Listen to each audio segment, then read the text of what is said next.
I have not seen such a unserious yet serious protest happening at the same time. It happened when the our CGI Chief Justice of India, Suryakant, he actually made a kind of an insult to the unemployed, calling them cockroaches. I think it gives us more hope because I think humor creates joy and joy is a part of resistance. There is a profound paradox at the same time, there are funny videos like coming out from they are asking the police that can you please, throw some water on us, it's really odd. Like it's, at the same time they are making fun and at the same time they are very resilient and this is very interesting. Yeah, I think it's a paradox, but also it kind of complements each other, I would say. Like, as Gen Z, we are very hopeful as a generation, and people call us like we are lazy and we're not hardworking. I wouldn't blame a lot of celebrities, also. I know they have a lot of social capital and influence on their audience, but Yeah. a lot of these celebrities also get trolled really badly. All of us, Gen Z, didn't ever have this in mind that,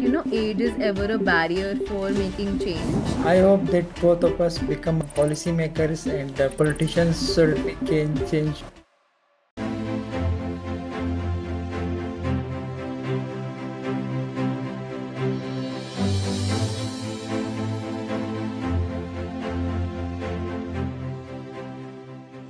Thank you so much for joining the Global Commune. It's a very pleasure to have you. Thank you so much, Yasir. So as we know that in India from the last 1 month, we are noticing something very unprecedented. So when I was reading about India, believe me, everything is being changing. For instance, the nature of political rallies and political protest. So what do you think about this new protest that was led by mostly Gen Z and young people? So what's your perspective on this? Do you think there is something really different in this new protest that has been held in India?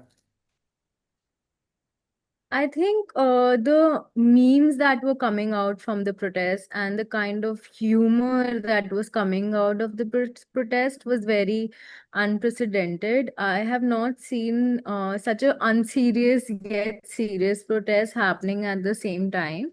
Like, first of all, CJP, which is the Cockroach Janta Party, and it is a satirical party in such that it's based on BJP, but it's CJP, and it happened when the our CGI Chief Justice of India, Suryakant, he actually made a kind of an insult to the unemployed, calling them cockroaches. Yeah. So that's where the party came from, and it became a whole meme. Then it became a movement. So the kind of origins that this protest has, I think, is based out of satire and humor, and that's why it's very different from the previous protests. I have even participated in the anti-CA citizen amendment bill protest, which happened in 2019 and 20. And I've also participated in the farmers protest, which happened during the COVID lockdown. So Yeah. during that time, there were the kind of slogans and like chants and all the posters and all the memes and all the reels being made today are by the Gen Z. So it's very like they're using humor as a tool of political communication, and it's like I think it gives us more hope Yeah. because I think humor creates joy and joy is a part of resistance. Yeah. So I think that's why it's very different from the previous protests. I think there is a, a profound paradox. Like at the same time, they are very resilient. You saw, and there are funny videos. They are coming out from their camps and they are asking the police that can you please, throw some water on us. It's really odd. At the same time, they are making fun and at the same time, they are very resilient. And this is very interesting. So, Yeah, I think it's a paradox, but also it kind of complements each other, I would say. Like, as Gen Z, we are very hopeful as a generation, and people call us like we are lazy and we're not hardworking. yeah. But I think the kind of hard work and the kind of dedication we had towards this protest actually proves that we are not lazy. Yeah. We are actually very resilient and hopeful. Mm. Like I'll give an example. I just was talking to my mother or father the other day, and before the resignation of Dharmendra Pradhan came in, Yeah. all of us Gen Z were really hopeful ki, we will there will be a good outcome, but they will be like, no, no, this will go on and nothing will happen. So they really like become Yeah. cynics as they grow Yeah. up. Yeah. I think that's why it kind of the humor and the resilience kind of complements each other, and that's why this movement kind of spread Yeah. not only among Gen Z, but different sections of society also came up, and it kind of became very intersectional. Yeah. So it was very difficult for the government to, ignore the protest that was happening. I think there were some like I saw some like charts in which they were written season one. What does this mean? Like they have some other goals too, or like it seems like they are not going to limit their protest just to the education fiasco. Maybe they want to change something else. Yeah, I think education is just one part of it, and the resignation is just the beginning. Yeah. We want other reforms also because there are a lot of protests happening in central India, where central India and also in the northeast we have Manipur, which Yeah. is going through a turmoil. Then we have the statehood of Ladakh, which Sonam Wangchuk was earlier fighting for. And then we have like tribal rights and Adivasi rights, and they're fighting for something. Then we have ethanol and E20 and how it's being mixed with petrol. So the E20 protests are also now going to happen in Jantar Mantar. So yeah, we have other things in line also. So this is not just I I think think this the end all and yeah, be all. Jantar Mantar, I think this have also some significance. If you kindly guide us on this, like why they choose this specific place for the protest. So Jantar Mantar has kind of become an epicenter for protests. Yeah. Firstly, it's located in central Delhi, very close to Connaught Place. So it kind of brings people from all sections of society together. Mm, Also, Jantar Mantar was the same place where our wrestlers also protested against the sexual misconduct allegations against the wrestling chief. mm, So this has been kind of a center where everyone kind of comes together and protests. It's also very close to the parliament, yeah. and that's why they had the Sansad March also, which happened on 20th. So yeah, it was a place where everyone could come together, and it's like it is kind of like uh become a boiling point where like the different people from different states and different countries also have Yeah. come and protested together. I think it was like as far as I read, it was like very non-ideological because the main prominents of this protesters, they were from the same area. I think from the same background, which are like they have they are in the government, if I'm right. So like basically according to my research, when I was following this everything, like I found like it was very something uh, I will say there was no element of religious, there was no element of ethnicity, and there was only an element of unity and women, like youth empowerment. So this was something really attractive even for us Pakistani in Pakistan. I think you haven't seen some memes from Pakistan, like they were trying to invoke Pakistani youth, like look at Indians what they are doing. And because we at the same protest like in 2000 when the ex prime minister of Pakistan was ousted, so we had this protest by the youth, and unfortunately they were suppressed by the forces, and it was a very like very downfall to this demonstrations.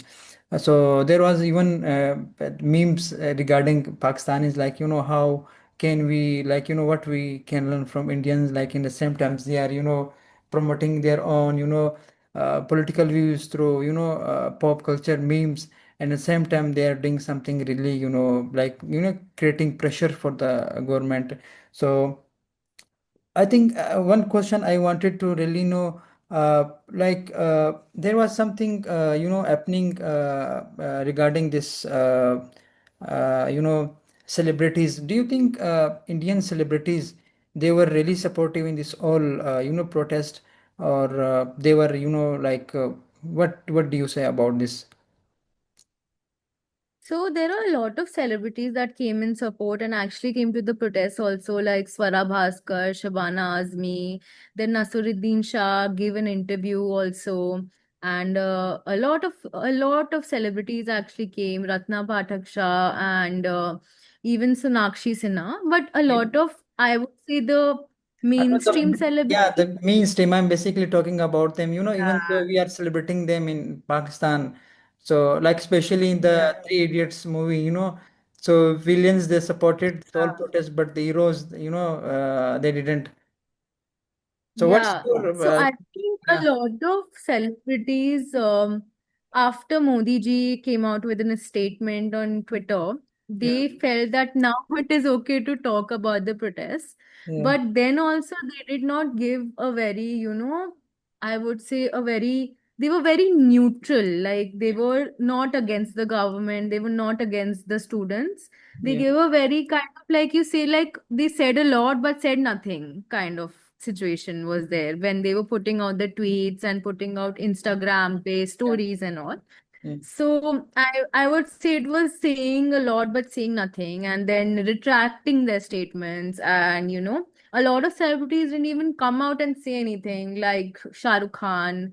yeah, But I wouldn't blame a lot of celebrities also. I know they have a lot of social capital and influence on their audience, but yeah, a lot of these celebrities also get trolled really badly by the RSS or the RW right wingers and all the Andhbhaks and all.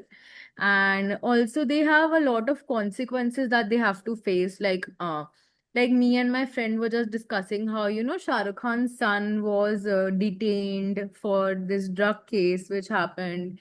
So he was kind of, I would say he's scared to make a political statement at this point because he doesn't want any repercussions to come on his family. Similarly, like Amir Khan, he was earlier has made shows like Satyamev Jayate, and he has made a really beautiful movie called Rang De Basanti. mm, But all these things have kind of were during the Congress rule, and after 2014, I would say, since the BJP, a lot of celebrities are very afraid to make a point and like come up with political statements because they want to seem that they are actually with the prime minister and with the BJP. yeah. So basically, now it comes, we are going towards the, like the future of media, right? So, you are working Yeah, in media. So, I think in India, like most of these, news and like mainstream media, they are, like in cohorts with Modi government, because, if I claim, you can say, you will think like he's Pakistani, of course, you will, blame Modi government for everything. So that's why I'm very, careful, like I'm asking you if I am right? So, according to my research, do you believe like this all mainstream parties, they are in cohorts with the Modi government? And in this recent protest, it was the, local YouTubers and, like local journalists, they were supporting this all everything. But this mainstream, it was like really, anti this protest. And I think this has created a disconnect between the youth and the media. So, like, and at the same time, I want to ask this another question. Like, like it used to be long, like sessions, conversations of the journalist, like 1 hour, 2 hour. But how this 15 seconds reel has defeated, this long hours, sessions and news, programs. So Yeah, so I think when you say mainstream media, I wouldn't generalize it. Yeah, Yes, a lot of the TV channels and big TV channels are in cahoots with the government and they are showing the government propaganda, yeah, like Republic TV, then we have News 18, then we have NDTV also, which was recently bought by Adani. So we have a lot of TV channels which is a part of mainstream media and they are, like showing government propaganda, and a lot of their reporters who went on the ground, they felt very disconnected with the youth because the youth actually, abuse them and kind of beat them also, because after all, when you're a reporter yeah, from a TV channel which represents the government in the wrong, obviously the youth will have anger. I'm not justifying their actions, but I'm saying that their anger was justified in a sense, because the journalist is supposed to show the truth and just the truth and not, have a bias towards any certain, section of society, like whether it's a party or anyone. yeah, And I would also say, but there are a lot of good newspapers and digital publications which are also mainstream, like Indian Express, which I work with, and Hindustan Times, and the Hindu, who have actually had really good coverage on the protest, and they have not been biased. They have shown the full truth, and I would still say that the headlines kind of showed a neutral aspect, yeah, like not Hindu and the Indian Express, but the Times of India, I would say they had kind of like a neutral take on it, which yeah, is like okay for a very big newspaper who has a centrist or moderate ideology. But then obviously the YouTubers and the independent journalists and the smaller outlets and the like News Laundry and Quint and Scroll and The Wire and smaller outlets like Peak TV and all, and independent journalists like Kavya and Samdesh and Priyanshi and all have done a really good job. They've been on the ground, they've been reporting since day one, and they have a very different style of reporting also. Like I would especially mention Peak TV, which I follow on Instagram.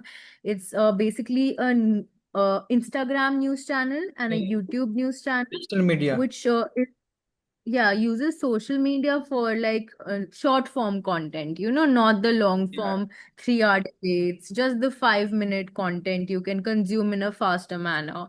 So they've been very innovative and they have very engaging videos and engaging reels. And I think the audience also is Gen Z, so they want to kind of consume this form of content only. yeah. So I think that really helped, spread the message and spread the movement. So, I think I just want to ask like a very personal question from you. Like you being a young, and educated woman in India, do you think this all, protests and whatever this Gen Z of Indians they show to the world, do you think this has raised, confidence in you that like you can become a change maker in India? Like, for instance, there used to be some prejudice in our minds, like, if you want to become a politician and if you want to become a change maker, you have to get 30 or 40 years old, at a minimum.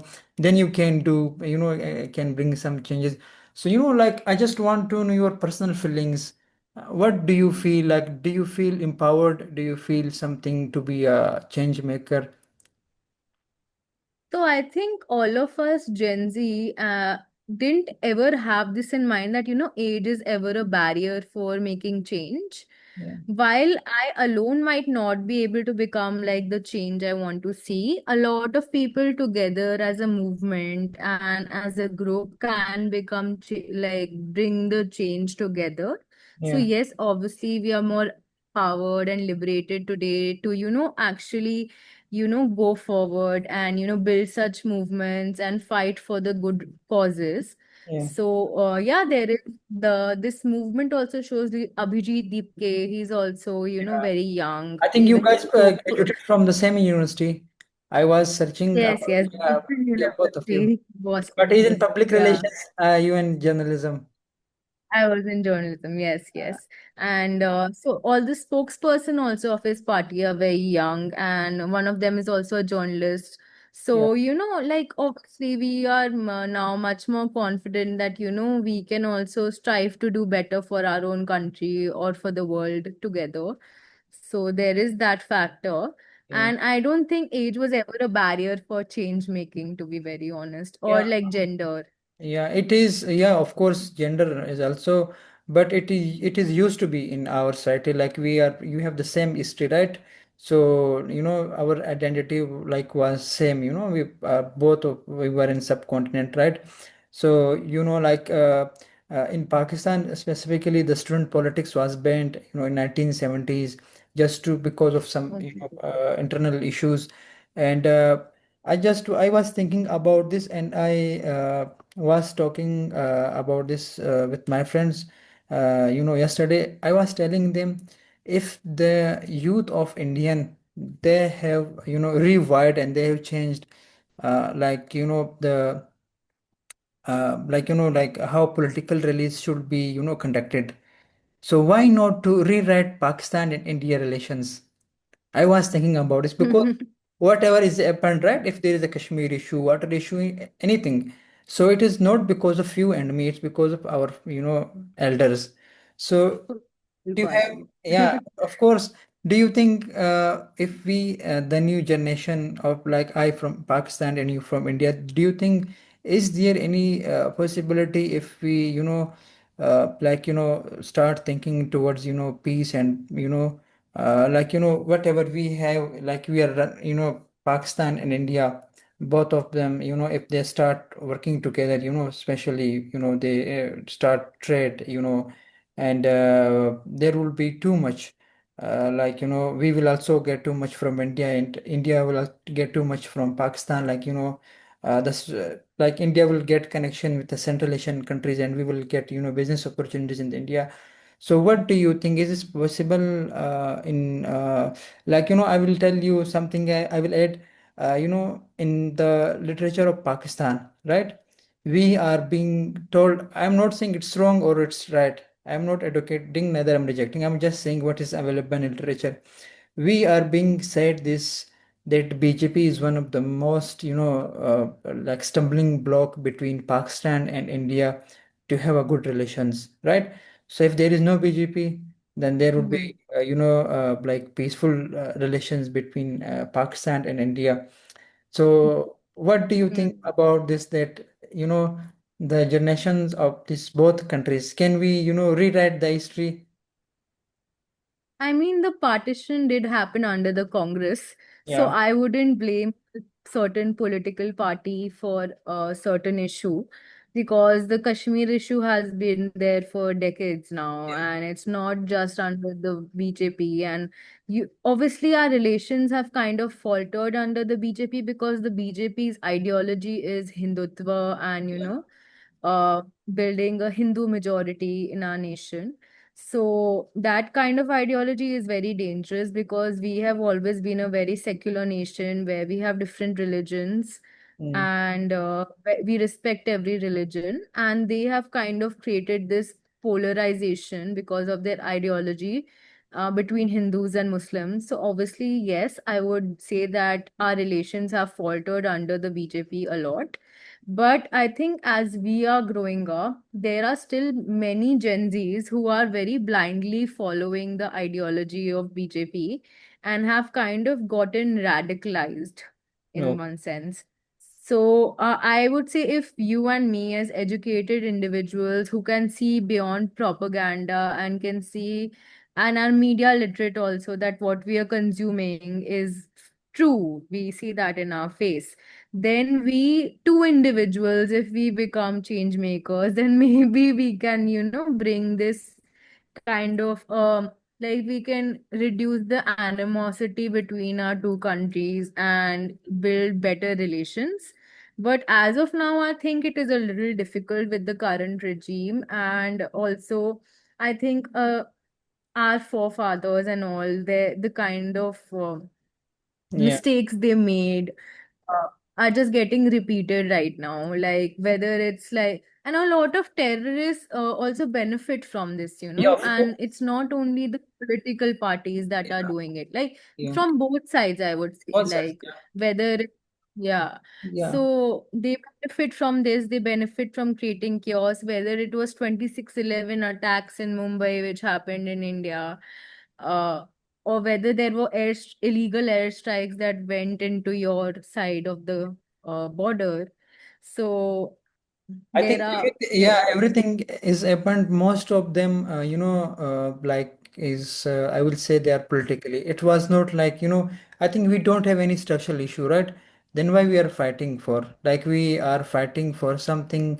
Basically, I don't want to, go like into deep into this, because I just know one thing that if we want and the new generation want, we can rewrite this the uh, relation between the terms, at least the terms and condition between Pakistan and India. And the last I think last year we had this uncertain moments with India, like it was very unfortunate. And if there was a terrorist attack, I don't know who was involved in this attack. So I think if we go deep dive into that incident, believe me, you will find political objectives, right? I'm not saying from which side, but from any side, you will find hmm, political objectives. So there is no structural issues. It means you and I, we are not enemy. So who are writing policies, they yeah. are enemies. So this is just I wanted to say, and I wanted to ask you whether you and I and people like us, maybe in your country, in my country, is it possible for us to rewrite? Because I really want to visit India, to visit New Delhi and to visit all those cities, and maybe you also want to visit Islamabad and you want to visit different cities of Pakistan. So, I just wanted to be, to see these all closed doors open for both of us because we cannot change our I mean, location. yeah, if students of Pakistan can support the students of India when these Yeah, protests are happening, I'm sure we can, join hands and build better relations over time.